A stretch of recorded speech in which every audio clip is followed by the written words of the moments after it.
Hello viewers, বিনোদন জগতের সব খবর নিয়ে আপনাদের সঙ্গে এই মুহূর্তে রয়েছি আমি রিপোর্টার মিলা। সুপারস্টার শাকিব খান এবং ঢালিউড কুইন অপু বিশ্বাস গত কয়েকদিন থেকেই বুদ্ধি করছিলেন, কারণ সামনেই শাকিব খানের বাবা এবং মায়ের ম্যারেজ অ্যানিভার্সারি। এই মানুষগুলোর 40 বছর আগে থেকেই কিংবা 50 বছর আগে থেকেই তাদের হচ্ছে ম্যারেজ অ্যানিভার্সারি কখনোই করা হয়নি। শাকিব খান বলেন, আমার বাবা মা কখনোই ম্যারেজ অ্যানিভার্সারি পালন করেনি। অপু বিশ্বাস বলেন, তাহলে এবার আমরা একটা মজা করে আয়োজন করব, আমরা সবাই গান বাজনা করব, অনুষ্ঠান করব, তাহলে কেমন হবে ব্যাপারটা। শাকিব খান বলেন, সারপ্রাইজ দেয়া হবে, তারা জানতেই পারবে না তাদের কি অনুষ্ঠান। বাবার অবশ্য সবসময় মনে থাকে, সে মাকে সবসময় একটা প্রেজেন্ট দেয়, আমি জানি। আগে বুঝতে পারি না, কিন্তু ম্যারেজ ডের দিন মা অন্যরকম একটু শাড়ি পরে, আবার আমাদের জন্য একটু স্পেশাল খাবার রান্না থাকে, আবার দুজনে একটু ঘুরতে টুরতে যায়, এরকমটাই তো দেখেছি আগে। কিন্তু এখন তো মা অসুস্থ থাকায় বাবা তার জন্য হয়তো বাইরে থেকে কিছু এনে টেনে দেয়, কিন্তু ওরকমভাবে অনুষ্ঠান তো কখনোই করা হয়নি। আর আমার চাইতে তো তুমি আরো বেশি ভালো জানো, আর তুমি আর আমি ছিলাম না জন্য তো কখনো তা তোমার পরে তো আর করা হয়নি। এবার অপু বলে, তাহলে এবার যেহেতু আছি, এবার খুব ভালো করে একটু প্রোগ্রাম করব। মনিকেও খবর দেয় এবং মনির পরিবারের থেকে তার হাজব্যান্ড এবং বাচ্চারাও চলে আসে। সাকিব অপু বুদ্ধি করে যে কি করা যায় আসলে অনুষ্ঠানটিতে, এবং কি গান বাজনা কিংবা আবৃত্তি, জয়কে দিয়ে এরকম কিছু প্ল্যান করবে, এটাই তারা দুজন গল্প করতে করতে বুদ্ধি করছিল।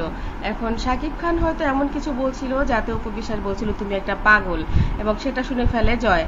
জয় শুনেই দাদিকে বলে, পাপা শোনো, মাম্মা, দাদি শোনো, মাম্মা বলেছে পাপা পাগল। পাপা কি আসলে পাগল? সাকিবের মা বলে, ধুর। জয় দাদিকে জিজ্ঞেস করে, দাদি আসলে কি পাপার মাথা খারাপ, পাপা কি পাগল? তাহলে মাম্মি মম কেন বলছে আরে ধুর তোমার মাথা খারাপ, তুমি একটা পাগল? এটা কি হয় নাকি?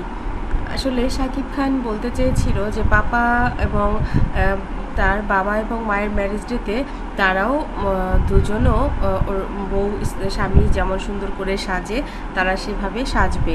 পার্লার থেকে অপু সেজে আসবে এবং সাকিবও শেরওয়ানি পরবে, অপু বউ সাজবে। কথাটা শুনে অপু বলে, ধুর, ম্যারেজ ডে হচ্ছে মা বাবার, আমরা কেন এরকম করে সাজবো? তুমি কি পাগল? শাকিব খান বলেন, তোমাকে দেখতে অনেক সুন্দর লাগে তুমি যখন বউ সাজো। অপু বিশ্বাস বললেন, হ্যাঁ, আমাকে তো দেখতে অনেক সুন্দরই লাগে বউ সাজি, সত্যিকারের বউ তো আর সাজতে পারলাম না, এজন্য এখন তো খালি কেউ ব্রাইডাল শুরুতে আমাকে ডাকলেই আমি চুপ করে যে একদম বউ সেজে বসে থাকি। আমার কাছে কিন্তু অনেক ভাল লাগে সাজতে, আর তুমি তাই দেখো লুকিয়ে লুকিয়ে, না? সাকিব এবার বলে যে, হ্যাঁ, লুকিয়ে লুকিয়ে তো দেখি, কারণ আমার বউকে দেখতে তো অনেক সুন্দর, এরকম সুন্দর বউ থাকলে সবাই দেখে।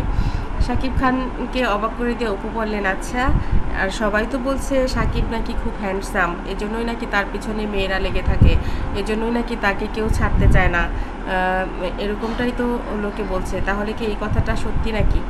শাকিব খান বলেন, না, তুফানে তো তুফান উড়িয়ে দিয়েছি, যে শাকিব কত সুন্দর সেটা যে দেখবার সে তো তুফান সিনেমা দেখেই বুঝতে পারবে। অপু বিশ্বাস বললেন, হ্যাঁ, তুফানে তোমাকে একদমই অন্যরকম লেগেছে, একদম ড্যাম স্মার্ট, আসলে তুমি যতটা সুন্দর ততটাই তুফান সিনেমায় তোমাকে দেখাতে পেরেছে রাফি ভাইয়া, এই জন্য আমি রাফি ভাইয়াকে অনেক ধন্যবাদ দিয়েছি।